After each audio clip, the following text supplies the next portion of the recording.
Les pido que se sienten y que abran conmigo sus copias de la palabra del Señor en Lucas capítulo 19. Vamos a estar en los versículos del 28 al 40. Lucas 19, versículos 28 al 40. Esta es la palabra de Dios. Habiendo dicho esto, Jesús iba adelante, subiendo hacia Jerusalén.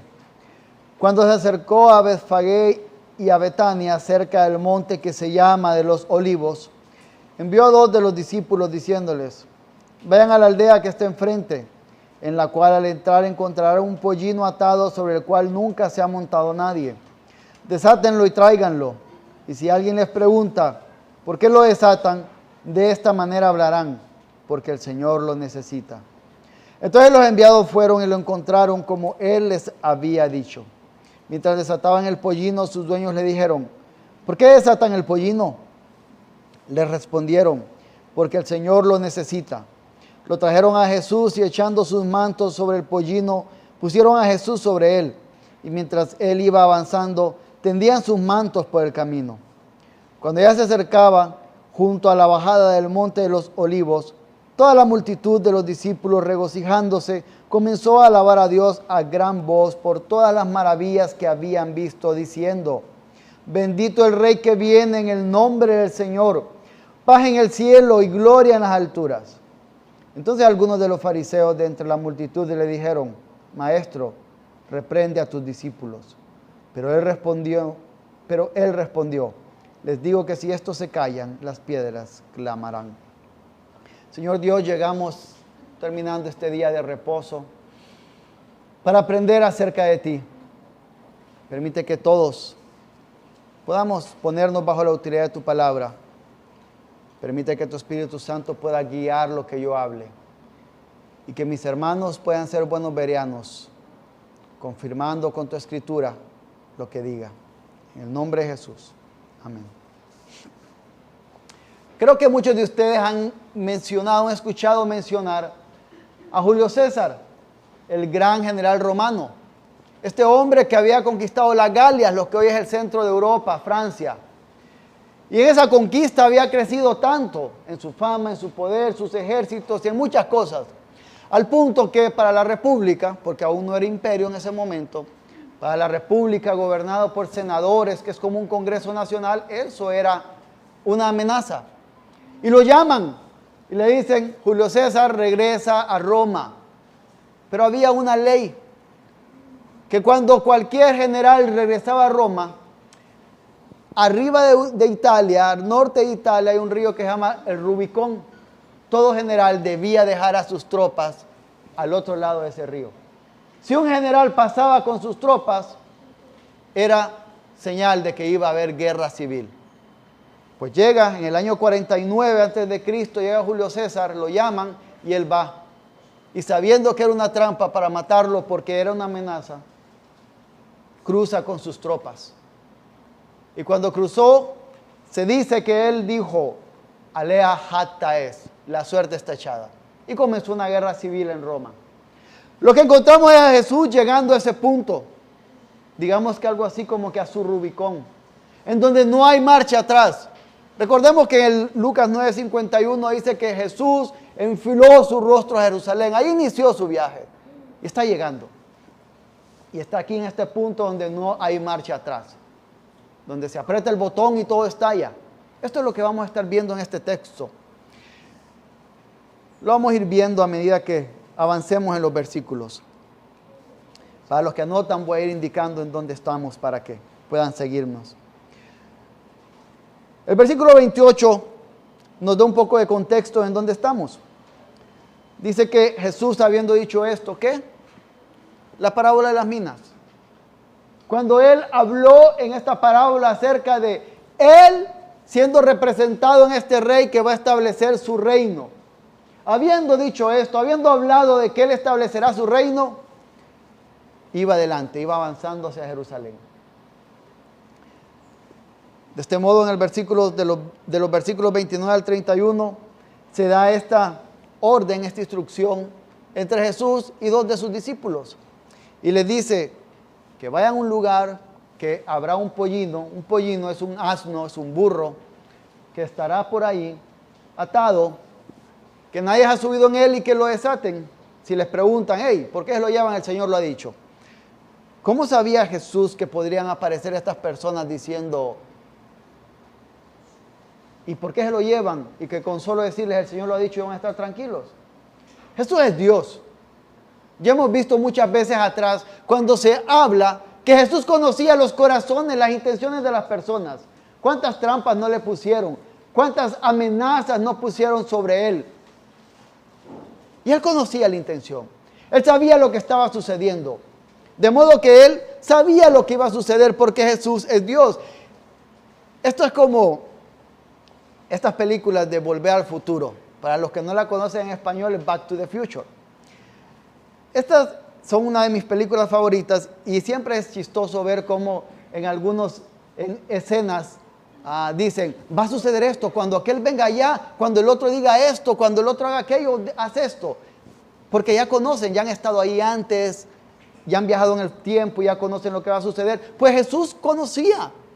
No porque había viajado en el tiempo, es porque Él estableció el tiempo. Porque Él dio decretos eternos. Entonces Él sabía. Entonces la respuesta es, ¿cómo Jesús sabía que iban a aparecer estas personas? Es porque Él había establecido sus decretos. Es importante ver que se habla que sea un burro sobre el cual nadie se ha montado. Si ustedes van a Números 19, van a encontrar que ahí habla sobre una novilla, una vaquilla, que se utiliza para el sacrificio, que nunca haya sido usada. Porque es para uso divino. Jesús es Dios. Por eso, Él nace en un vientre que nunca había sido usado. Él cabalga en este burro que nunca había sido usado. Y Él es enterrado en esa tumba que nadie había utilizado. Todo esto estaba preservado para un uso divino. Así que estos dos discípulos que están aquí, que no sabemos quiénes eran, pero me puedo imaginar estas conversaciones que se dan.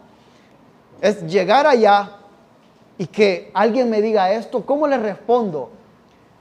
Sabemos que Jesús tenía 3 discípulos cercanos. Nunca vamos a tener la misma relación con todos en la iglesia, aunque nos amemos. El mismo Jesús muestra que habían 3 cercanos y que de esos 3 había uno que amaba. Uno que abría su corazón. Entonces, si era alguno de estos 3, yo quiero imaginarme en mi cabeza diciendo, me manda a traer un burro y soy de los más cercanos de Jesús, ¿por qué no manda a los otros? Y si no era de esos 3, pudieron haber dicho, que mande a sus amigos, que mande a aquellos que están cerca, me manda a traer un burro que está amarrado, ¿qué tal que me agarren a pedradas? Y fueron. La palabra de Dios es clara en cómo debemos de vivir. Y nosotros muchas veces queremos dar argumentos en contra. A veces el Señor nos manda a desatar un burro, a pedir un burrío, a pedir un asno a alguien. En su palabra es clara. Ahora hoy por la mañana mencionó algo, y es el hecho de que el Señor da imperativos, da órdenes en su palabra, y no significa que es legalismo, son órdenes que Él da, porque Él sabe lo que nos conviene, y que debemos cumplirlas sí o sí, porque Él es Dios, no nosotros. Y entonces, ¿qué les queda a estos hombres? Cumplir la palabra de Dios. ¿Qué nos queda a nosotros cada día? Cumplir la palabra de Dios. Y a veces en nuestro razonamiento pecaminoso vamos a querer poner excusas y decir, pero es que esto no tiene sentido. Pero es que esto no tiene lógica. Es tu lógica pecaminosa. La vas a comparar con la lógica santa del Creador de todo. Una instrucción, como las instrucciones que el Señor nos da. Y entonces, estos hombres van. Versículos del 32 al 34. Llegan y efectivamente aparecen unas personas. No sé si salieron con palos o con qué. ¿Por qué se llevan al burrito? No sé cómo estas personas sabían que la clave, la frase secreta era el Señor lo necesita. Puede ser que como con José, Dios se le reveló en sueños. Puede ser que el mismo Gabriel, el arcángel, haya aparecido a ellos, no sé. Pero sabían que en algún momento iban a llegar. Y estas personas, desde que este burrito nació, lo están cuidando. Que nadie lo utilice. Nadie lo utilice. Porque esto el Señor lo necesita. No sé cuándo. Y estuvieron cuidando ese burrito fielmente. Y no sé si alguien más quiso utilizarlo porque no hay leña en la casa. Necesitamos leña. Pongámoslo encima del burro. Y dijeron no. Lo estuvieron guardando. Fueron fieles. Y es probable que los discípulos tampoco los conocieran porque no les dicen, vayan allá donde Pedro, el de la esquina. No, quizás no los conocían tampoco. Iglesia, a veces vamos a estar haciendo labores, tareas que otros no ven, pero si las hacemos fielmente para el Señor, vamos a contribuir en su obra redentora. Estos hombres, esta familia, creo que fue familia, no sé, estuvieron cuidando este burrito. El viernes, ustedes saben que los viernes siempre aquí en Staff hacemos nuestro ensayo de las predicaciones.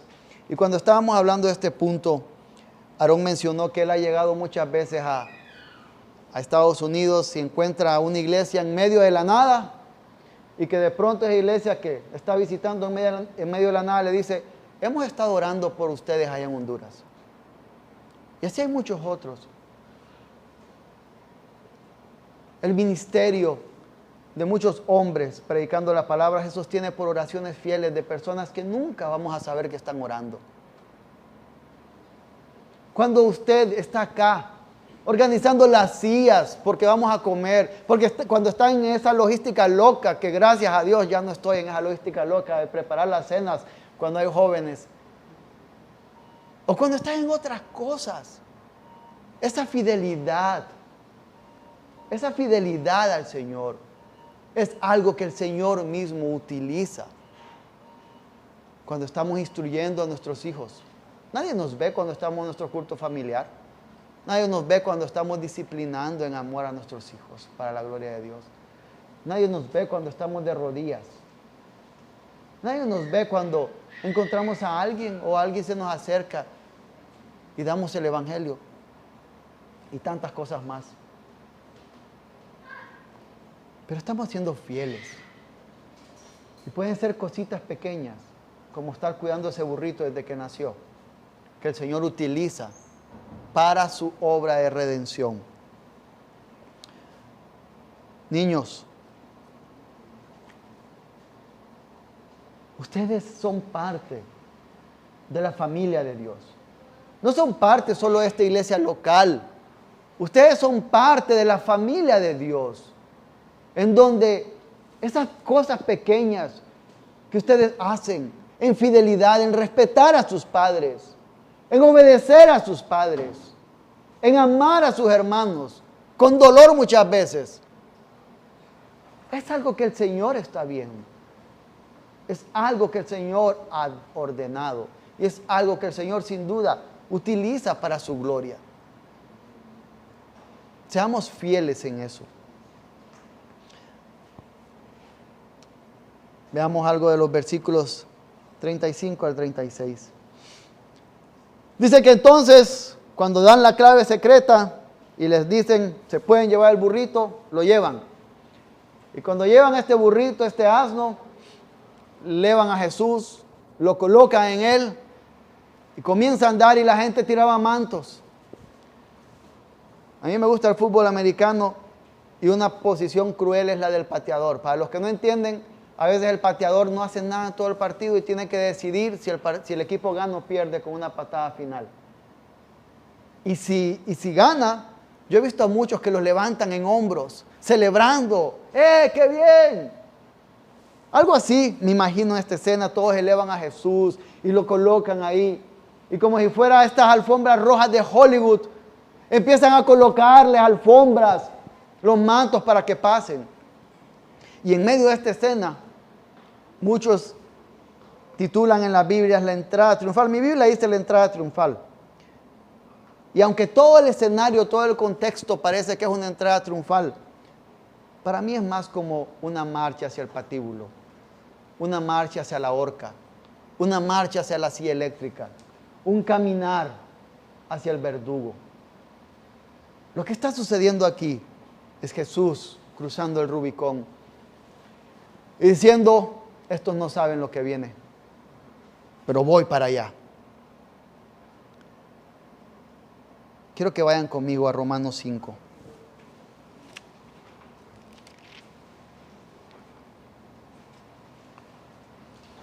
Cuando Jesús comenzó ese descenso, Romanos 5, 6 al 8 dice, porque mientras aún éramos débiles, a su tiempo Cristo murió por los impíos, porque difícilmente habrá alguien que muera por un justo, aunque tal vez alguno se atreva a morir por el bueno. Pero Dios demuestra su amor para con nosotros, en que siendo aún pecadores, Cristo murió por nosotros. Eso era el descenso. Eso era todo lo que la gente gritaba y celebraba. Era el descenso de Jesús. Era ir para tomar nuestro lugar. Era ir y aunque no lo merecíamos, el ir y recibir la ira del Dios Santo, que era nuestra, cayendo sobre Él. Esto es lo que estaba pasando en esta escena. Y cuando la pensamos bien, no es tan maravillosa. Por afuera se fue maravilloso, pero por dentro, Jesús sabía lo que estaba pasando e iba gustosamente. Y a veces cometemos el error de creer que esta marcha de Jesús hacia la cruz solo fue para perdonar nuestros pecados, para declararnos santos, que solo fue para eso.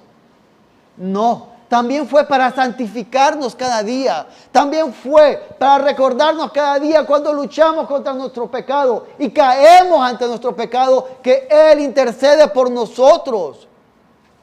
A veces queremos a Jesús como Salvador, pero no como aquel Señor que nos va santificando a su imagen cada día. Esta marcha de Jesús también fue para esto. Recordemos esa parte. Ese día, esa noche, cuando comencemos a ver lo que no tenemos que ver en televisión, cuando caigamos presa de nuestros temores pecaminosos, o cuando creamos que somos Dios mismo, o cuando pequemos de otras maneras, cuando nos vuelva a golpear en la cara el pecado, recordemos que Jesús fue para estar intercediendo por nosotros y podemos correr a Él confiadamente.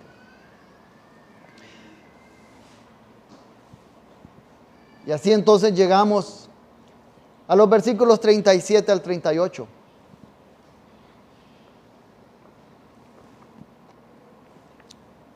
Este hecho de esta entrada a Jerusalén es de esas narraciones que aparecen en los 4 evangelios.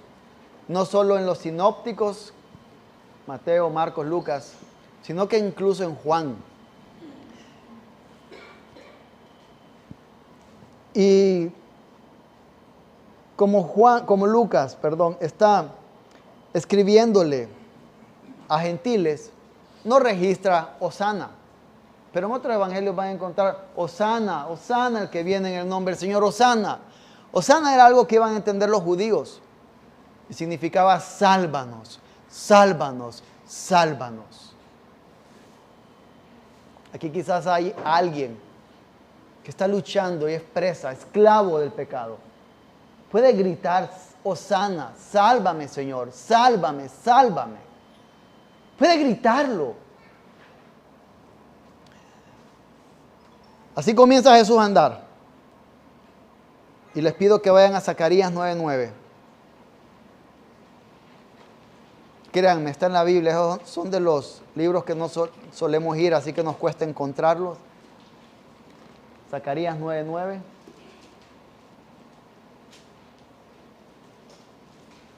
Les doy un momentito.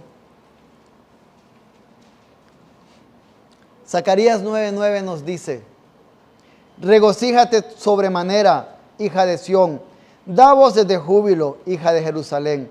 Tu rey viene a ti, justo y dotado de salvación, humilde, montado en un asno, en un pollino, hijo de asna. Esta era la profecía que se estaba cumpliendo. Y alguien podría decir: es que Jesús conocía eso y estaba manipulando los eventos para decir que se cumplió la profecía. No, Jesús estaba aceptando la profecía. No estaba manipulando, estaba aceptando, estaba diciendo: voy a morir, voy a recibir el castigo. Eso es lo que estaba haciendo ahí. Pero también nos da una descripción que Jesús da de sí mismo. Jesús dijo: yo soy manso y humilde de corazón. Y lo que sucede aquí en Zacarías 9:9 nos dice que va este rey humilde. Es tan distinto a las descripciones de los reyes o de los líderes de la actualidad y de muchas épocas. No es como Napoleón entrando por el arco del triunfo, o Julio César cuando triunfó y tomó el poder de Roma, u otros gobernadores que van en un corcel alto y andando y muchas gente tocando atrás de ellos y celebrando. Va humilde. Va humilde. Muy distinto a como somos nosotros muchas veces como líderes. Yo soy el papá de esta casa y me vas a escuchar de esta y esta y esta forma. A veces no es necesario decirlo, pero queremos como dejar claro nuestra posición, ¿verdad? Yo soy el líder de este lugar y me van a escuchar. O tienen que reconocerme como líder. Yo recuerdo mi primer empleo, que era una planta de producción, que nos obligaron, porque no fue algo que quisimos gustosamente hacer, nos obligaron a colocarnos unas batas y unas cosas sobre la cabeza para no contaminar el producto. Y había una persona ahí, un compañero de trabajo, que él dijo: sí, pero entonces que a nosotros le pongan ingeniero fulano de tal, porque todos los demás, los operarios, no andaban. Así como queremos hacer a veces, que se nos reconozca fulano de tal, que nos reconozca lo que conocemos, lo que hacemos, lo que sabemos. Dista mucho del tipo de liderazgo que Jesús muestra.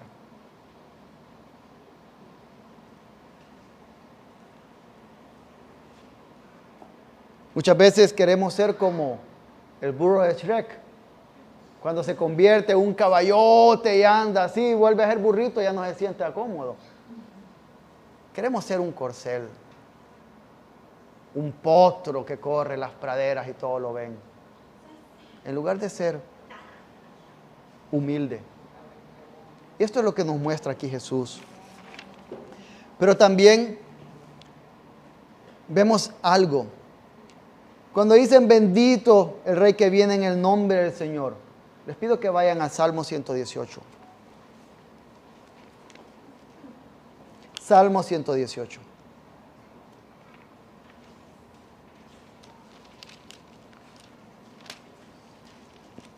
Si cayó en el 119, tiene que dar varias vueltas para atrás. Salmo 118, 26 dice: bendito el que viene en el nombre del Señor. Desde la casa del Señor los bendecimos. Esto es lo que estaban citando. Este es el salmo que estaban citando. Quédense ahí un momento. Entonces, cuando comienzan a citar este salmo, todos los que lo citaban también entendían lo que había en todo el salmo. Y los fariseos que estaban ahí lo entendían. Lean el versículo 22. La piedra que desecharon los edificadores ha venido a ser la piedra principal del ángulo. Estaban reconociendo que si citaban este salmo en esa parte, implicaba que reconocían a Jesús como esa piedra principal, como esa que vimos en el sueño de Nabucodonosor, que cae y despedaza todos los reinos de la tierra. Y lo reconocían como tal. También vemos una frase que nos recuerda al inicio de Lucas, ¿no? Paz en el cielo y gloria en las alturas. Dicha de una forma distinta, Pero nos recuerdan los ángeles anunciándole a los pastores el nacimiento de Jesús. Esto era como un círculo. Iniciar con la vida de Jesús, con esa frase, y casi irla cerrando con esa frase. Aquí va este hombre para traer paz. Para traer paz.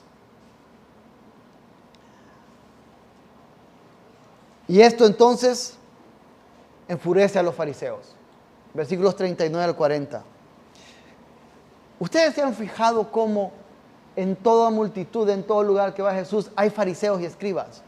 Son masoquistas, ¿no? Les gusta estar recibiendo. Yo no sé, hablábamos el viernes, le decía, yo no sé si es que tiraban los nombres de los fariseos en una bolsita y decían, hoy va Rudy para allá, porque ya sabían que Jesús iba a barrer con ellos.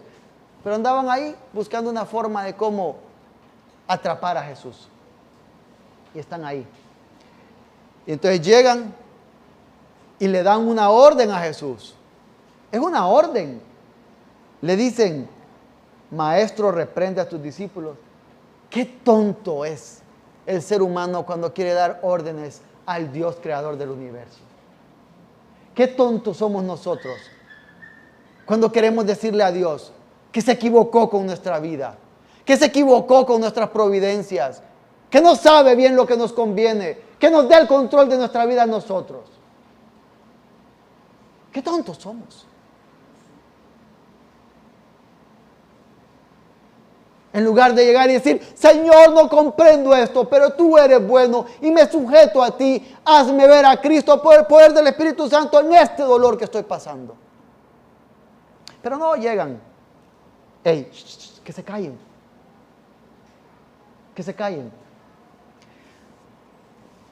Y Jesús, como cuando un niño pasa en una casa donde está un perro encerrado y empiezan a molestarlo, que el perro bravo, Jesús empieza aquí ya está como toreándolo, ya está como puyándolos, y ya está diciendo, abran la reja, que se tiren estos perros encima porque ya debo de morir y cumplir la obra.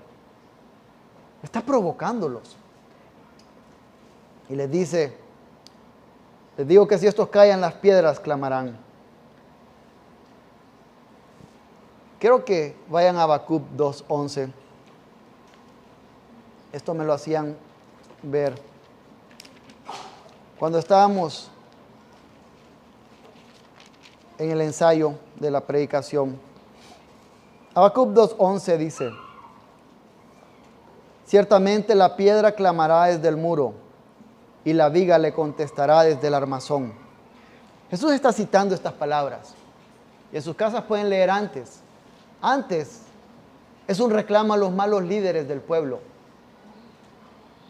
Lo que está sucediendo antes es un reclamo a los malos líderes del pueblo, condenándolos por ese mal liderazgo que ha olvidado al Señor.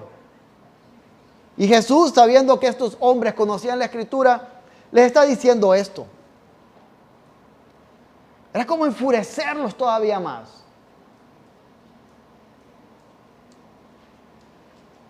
Pero también es esto algo que nos debe hacer reflexionar. La creación misma proclama la gloria de Dios. Un día u otro proclama la gloria de Dios. Nuestras vidas, iglesia, proclaman la gloria de Dios. Cuando estamos solos, encerrados en nuestros pensamientos, ¿proclamamos la gloria de Dios?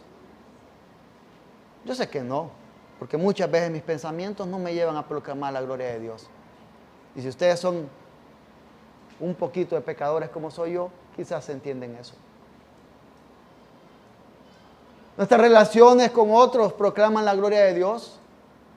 ¿Cómo tratamos a los demás proclaman la gloria de Dios?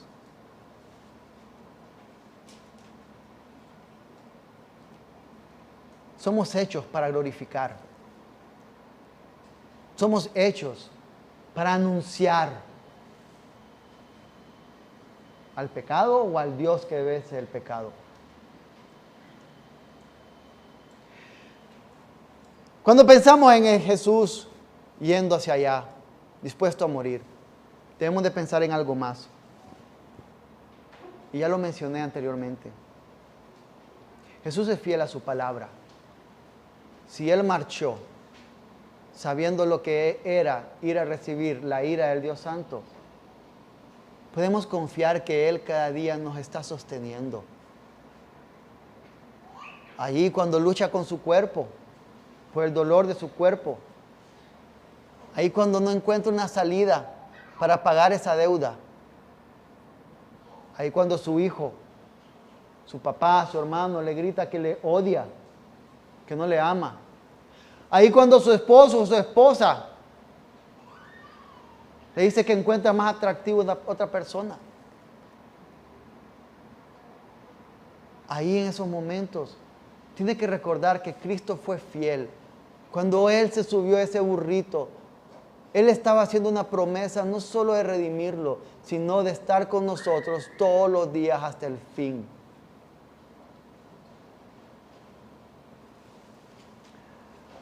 Julio César venció en la guerra civil. No fue emperador, pero muchos después de él vino Augusto, que tomó el título de César para ser emperador, y desde ahí vinieron los Césares. Pero Julio César lo traicionaron, le dieron como 60 puñaladas y murió en el Senado.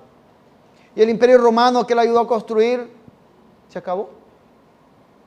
Jesús descendió. Fue traicionado, pero resucitó, ascendió a los cielos. Un día regresará y su reino no tiene fin. Y en este reino nosotros estamos incluidos.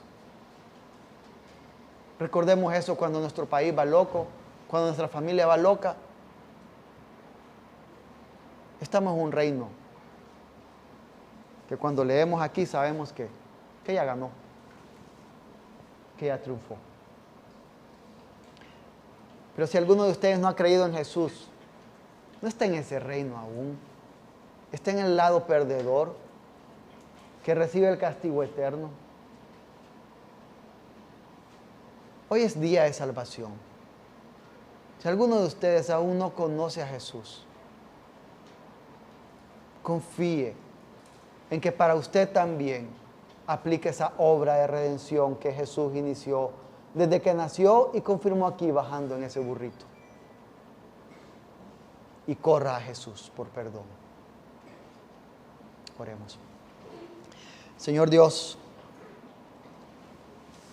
gracias. Gracias porque Jesús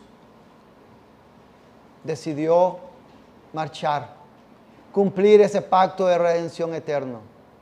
Y hoy nos ha hecho parte de esta familia de la fe. Que esto sea esperanza para nosotros cuando luchamos con las dificultades del día a día. Que esto sean buenas noticias para aquellos que aún no te conocen, Señor. Que sepan que puedan venir a ti. En el nombre de Jesús oramos. Amén.